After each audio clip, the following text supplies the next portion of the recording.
Good morning, dear students. A warm welcome to all of you for our today's digital session for the subject Science and Technology Section A. Yesterday, we have completed with the revision of chapter number 8 and 9 for Section B. Today, we are going to start with a new chapter for Section A, chapter number 4, Measurement of Matter. Looking at the name of the chapter, you come to understand, you come to know that it is nothing but measurement means matter. What is matter? Matter is nothing but the total amount of atoms of that particular substance. So, how to measure that? That we are going to study in this chapter. So our first topic to be studied for this chapter is laws of chemical combination, and the next topic is atomic size and atomic mass. So let us begin with the first topic. To understand the first topic, that is laws of chemical combination, under this you are going to study two laws. One is law of conservation of matter and law of constant proportion.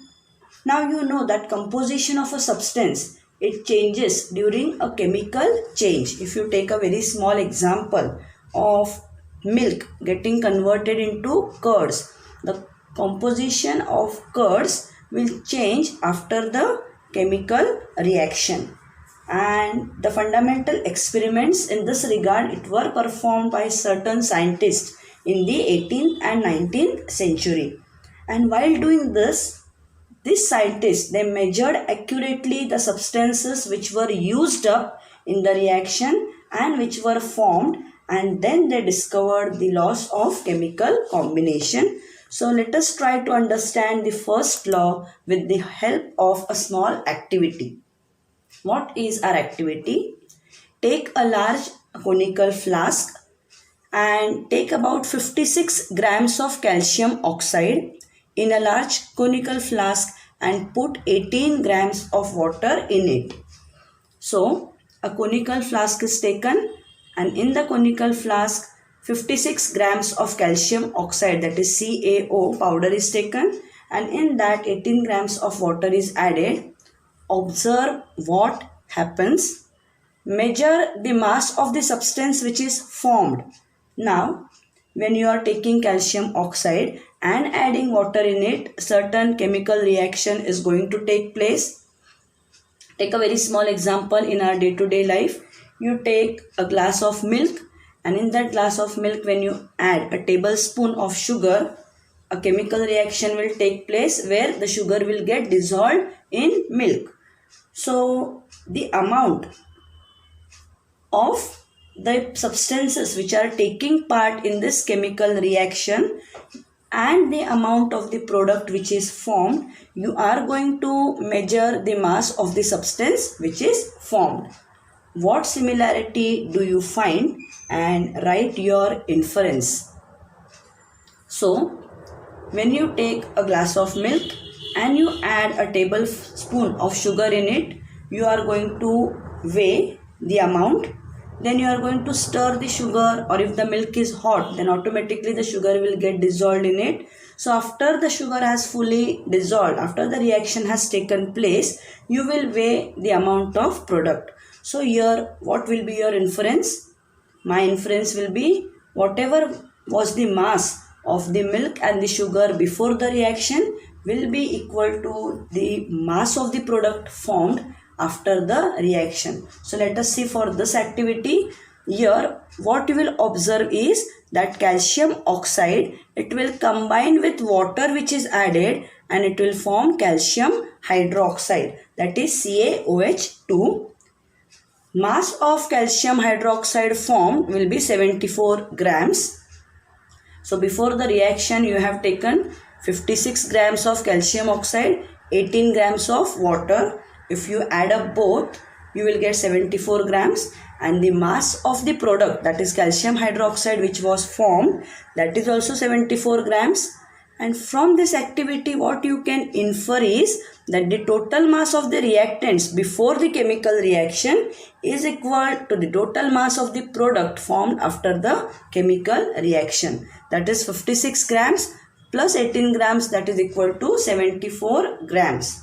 And from this activity, the first law was verified, that is law of conservation of matter.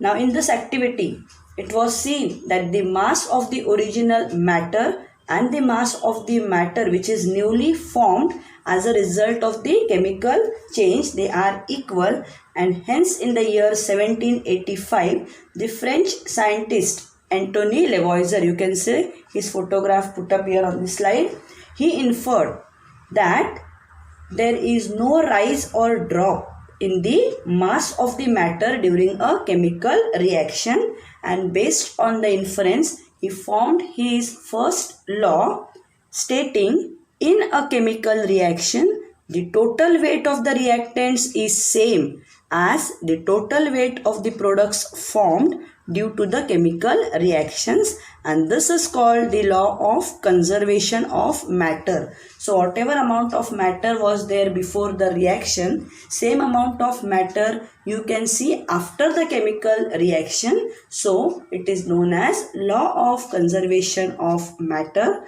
postulated by our French scientist Antoine Lavoisier. Let us see the next law under laws of chemical combination, that is law of constant proportion. Now in the year 1794, another French scientist, you can see his photograph, Joseph Proust or J.L. Proust, he stated the law of constant proportion. Now what this law states, what this law tells, the proportion by weight of the constituent elements in the various samples of a compound is fixed. Proportion by weight of the constituent elements. Now we take up a very good example. When you prepare the prasad for Satyanarayana Puja, that time the proportion is being given to us by our ancestors, that you have to take 1 cup of rava, 1 cup of milk, 1 cup of sugar, 1 cup of whatever. So that proportion is given, especially when you prepare the puja prasad and all. And whenever you want to increase it, you increase the things in proportion. Suppose you have to prepare it for a larger amount of people. So when you take 2 cups of rava, immediately you will take 2 cups of milk, 2 cups of sugar. So the proportion by weight here is found to be fixed, and that is nothing but the law of constant proportion. So one good example here taken, the proportion by weight of hydrogen and oxygen in water. You know, molecular formula of water is H2O, means the constituent elements are hydrogen and oxygen. So the proportion by weight of hydrogen and oxygen in water is 1:8. What does this tell us? That suppose 9 grams of water is formed by the chemical combination of 1 gram hydrogen and 8 grams of oxygen. Similarly, if you take one more example, the proportion by weight of carbon and oxygen in the carbon dioxide which is obtained from any source is 3:8. Now water, that water may be available, obtained from any source. It may be the water from the lakes, it may be the water from the river, it may be distilled water. The water should be pure, then you will see that this proportion of hydrogen and oxygen is same. Similarly, if you take the example of carbon dioxide, you will see that the proportion by weight of carbon and oxygen is always 3:8. This means that in 44 grams of carbon dioxide, how 44 grams? Later on we are going to study about the molecular mass. So there is 12 grams of carbon and 32 grams of oxygen, and so the proportion by mass by weight of carbon and oxygen is 3:8. I think from the example which I had taken, you have now understood the law of constant proportion. So these are the 2 laws. Let us just quickly go through them once again. The first is law of conservation of matter, which states in a chemical reaction the total weight of the reactants is same as the total weight of the products formed due to the chemical reactions, and law of constant proportion states the proportion by weight of the constituent elements in the various samples of a compound is fixed. So these are the two laws which you are going to study in this chapter. When it comes to any law, see to it that the words, the meaning is not changed. Our next topic for study is atom, its size, mass and valency. Valency is a very important topic which you are going to study in this chapter.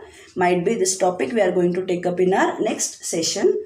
So our first topic is atomic size. Now, we have learnt in the earlier standards, in the 8th standard, that the center of an atom is the nucleus. You all know how an atom is. So, the center of the atom is known as the nucleus, which is also known as the heart of the atom. You know, for any living organism, the main role is played by the heart. The heart is the very important organ. So this nucleus is known as the heart of the atom, and there are moving electrons in the extranuclear part. So around the nucleus in this orbits you can see negatively charged electrons which are moving around it. These electrons are negatively charged elementary particles, while the elementary particles that make up the nucleus, the particles which are present inside the nucleus, they are positively charged protons and electrically neutral neutrons. See the word neutrons, neutral in charge, protons, positive charge, electrons, negatively charged. So this is the setup of an atom. Center is the nucleus which contains the protons and neutrons, and around the nucleus in the orbits are moving the negatively charged electrons. Now how you determine the size of an atom? The size of an atom is determined by its radius. You have drawn a circle in geometry. You take, while drawing any circle, what do? You first take any distance which is known as the radius, then you place your compass and taking that radius you draw a circle. Similarly here the size of an atom is determined by its radius which is known as atomic radius. So what is this atomic radius? The atomic radius of an isolated atom is the distance between the nucleus of the atom and its outermost orbit. Now different atoms of different elements, they have different number of orbits. So the distance from its center and the outermost shell, that is your atomic radius, and the size of the atom is determined by using its atomic radius. And the unit for atomic radius is expressed in nanometers. 1 meter is equal to 10 raised to 9 nanometer, that is the conversion. Now approximate size of atoms and molecules here they have given in the chart. Atomic radius in meters, an example of that particular atom. For hydrogen atom the atomic radius is 10 raised to minus 10 meters. Water molecule it is 10 raised to minus 9. Hemoglobin molecule it is 10 raised to minus 8. This chart you have to prepare properly. Questions or MCQs can be asked regarding the atomic radius of any of these atoms only and only from the chart which is given here in the textbook. So this is about the atomic size. Now let us move to the next topic about the atomic mass. Now you know atoms are so tiny. They are the smallest indivisible particle of any matter. So when it comes to calculate about the atomic mass, let us see how scientists have found a way to calculate its mass, the mass of such a tiny particle. Mass of an atom. Now the first statement here is mass of an atom is concentrated in its nucleus and it is due to the protons and neutrons which are present in it. So the total mass of an atom is determined by the number of protons and neutrons which are present. Where they are present? They are present in the nucleus, in the center of the atom. So the total number of protons and neutrons in the atomic nucleus is called the atomic mass number. A very important definition over here. Protons are indicated or denoted by small p and neutrons by small n. So the total number of protons and neutrons, that is p plus n, that total is known as atomic mass number. And protons and neutrons, they are together called as nucleons. Why they are called as nucleons? Because they are present inside the nucleus. Now, as I have told you in the beginning, an atom is very tiny. Then how do we determine its mass? Really, scientists also, they faced this question, and it was really not possible for the scientists of the 19th century to measure the atomic mass accurately. There was really a big challenge ahead of the scientists. Such a small atom, such a tiny particle, how to calculate its mass, and hence till the 19th century it was very difficult for the scientists to calculate the atomic mass accurately, and hence the concept of relative mass of an atom was put forth. Here a reference atom was required for expressing the relative mass of an atom. The hydrogen atom, being the lightest, was initially chosen as the reference atom. So, the calculation of atomic mass was very difficult, and hence they came to a conclusion that the relative mass of an atom, that concept we will take into consideration. And here the hydrogen atom, among the different elements, hydrogen atom was the lightest, and hence it was chosen as the reference atom. The relative mass of a hydrogen atom, which has only one proton in its nucleus, it was accepted as 1. And therefore the magnitude of the relative atomic masses of various elements, different elements, it became equal to their atomic mass number, that is p plus n, that is protons plus neutrons. Now let us see how to express the relative mass of a nitrogen atom. Another element is taken, nitrogen atom, having accepted the relative atomic mass of hydrogen, which was 1. Now the mass of one nitrogen atom is 14 times that of a hydrogen atom, and hence we can say that the relative mass of a nitrogen is 14. Why? Because relative mass of hydrogen, it was accepted as 1, and mass of one nitrogen atom is 14 times, and thus in this way the relative atomic masses of various elements, they were determined. But on this scale there was a big disadvantage. What was the disadvantage? The relative atomic masses of many elements came out to be fractional, and therefore in the course of time some other atoms were chosen as the reference atoms, because the atomic mass number came out to be fractional. And finally, to the work of the different scientists, in the year 1961, the carbon atom was selected as the reference atom, and in the scale the relative mass of a carbon atom, it was accepted as 12. The relative atomic mass of one hydrogen atom compared to the carbon atom becomes 12 into 1 upon 12, that came out to be 1, and hence instead of relative mass, unified mass has now been accepted as the unit of atomic mass, because today we have highly accurate methods for measuring the mass of an atom directly. So instead of taking into consideration the concept of relative mass, unified mass has now been accepted as the unit of atomic mass.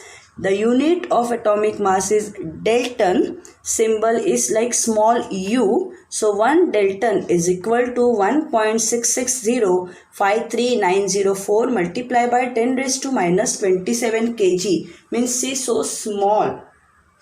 You can see the scale, and unit you have to remember, because you know for any physical quantity, it might be distance, it might be displacement, it might be work, you have unit for every physical quantity. So for atomic mass also you have the unit dalton, and symbol is small u. The dalton is expressed in small u, and the value of 1 dalton is given to us, which you have to remember, can be asked under say true or false, or you can say MCQs. So the value of 1 dalton should be known by you. Our next topic is chemical symbols of elements. When you get an entry in the classroom, every one of you have a particular division, 9A, 9B, 9C. Suppose, just assume that you are in the class, physically present in the class, and then every day teacher is taking your attendance. Will she call out your name every day? No. On the first day she might call out your name. Next day she will provide you with the roll numbers, which is unique for each and every child. Roll number 1, if it is allotted for one child, another child won't get the same roll number. So while taking the attendance, she will call out the roll numbers, roll number 1, roll number 2. Similarly, in the case of elements, you know such a large amount of elements are there, and when it comes to chemical reactions or writing equations, then every time to write it in the word form is very difficult. So Dalton, one of our scientists, he used certain signs to represent the elements. Some of the signs I have shown here. You can see a circle with a small dot. This was a sign for hydrogen. Circle with a small C inside was a sign for copper. And today we use the symbols which are determined by the IUPAC. IUPAC means International Union of Pure and Applied Chemistry. Whenever you do any type of invention in chemistry, in the field of chemistry, that has to be approved by IUPAC, so that worldwide it is accepted. So today whatever symbols of the elements we are using, that are the symbols which are determined and approved by this IUPAC, and these are the official names and symbols and are used all over the world. If you are allotting a particular symbol for copper in India, then that has to be accepted by other nations also, and this acceptance is done when it is approved by IUPAC. And the current method of choosing the chemical symbols is based on the method of which is invented by Berzelius. So Berzelius was the first who put forth the method of choosing the chemical symbols of elements. So the definition for symbol is, symbol of an element is either the first letter or the first and the second, or any another specific letter in its name, and of the two letters the first is always capital letter and the second is small. So symbol of an element is what? It is either the first letter. Suppose you take carbon, then it is C. Hydrogen, it is H. But now there are other elements starting from C. Suppose if you take copper, then again you cannot give C. So copper, C and U, because cobalt, CO. So there cobalt they have taken C and O. Calcium is there. So C and A. Chlorine, C and L. So symbol of an element is what? It is the first letter or the first and the second or another specific letter in its name. So when you are taking two alphabets, the first one is always capital letter and the second one is a small letter. In this way you denote the element in chemistry by taking into account its symbol. Our next topic is molecular mass and the concept of mole. We will just see the definition of molecular mass. What is a molecule? Molecule is formed by combining atoms of different elements. So when you calculate molecular mass, it is nothing but the sum of the atomic masses of the different atoms of the elements which are present in that particular molecule. So the definition is, the molecular mass of a substance is the sum of the atomic masses of all the atoms in a single molecule of that substance. If you have to calculate the number of students in the class, it will be the addition of the total students which are present in the class. So a molecule is made up of atoms of different elements. and each and every atom has its atomic mass. So the sum of the atomic masses of all the atoms of that element is known as molecular mass. Now it is the sum of atomic masses and the unit of atomic mass is Dalton. Hence molecular mass is also expressed in the unit Dalton, that is small u. Today we have studied the laws of chemical combination. Under that we have studied law of conservation of matter and law of constant proportion. After that we have seen how to determine the atomic size, how is atomic size determined, and about the concept of atomic mass.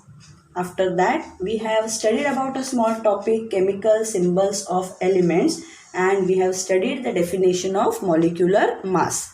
Now this example which I have placed ahead is a type of numerical example, calculation of molecular masses of different, so you can say, compounds, which will be a totally new topic, and this new topic we will start in our next session on Monday. And we are also going to solve the numerical examples related to calculation of molecular masses. So when you attend the next session on Monday, sit with a notebooks with you and a textbook in your hand, so that as we do the calculations simultaneously, if possible, you can also calculate and get the answers from your side. So till then we wind up with our today's session. So next time just go through the other topics which are remaining for this chapter: valency, variable valency, Avogadro's number. So when you will listen to the lecture, the things and the concept will at least be read by you, it will be known by you. And see to it that your books are also completed from time to time. Study should go on. You should not see to the conditions around us. So whatever you are having with you, with that your study should be progressive. It should progress. It should go on. Thank you, dear children. Stay at home. Stay safe.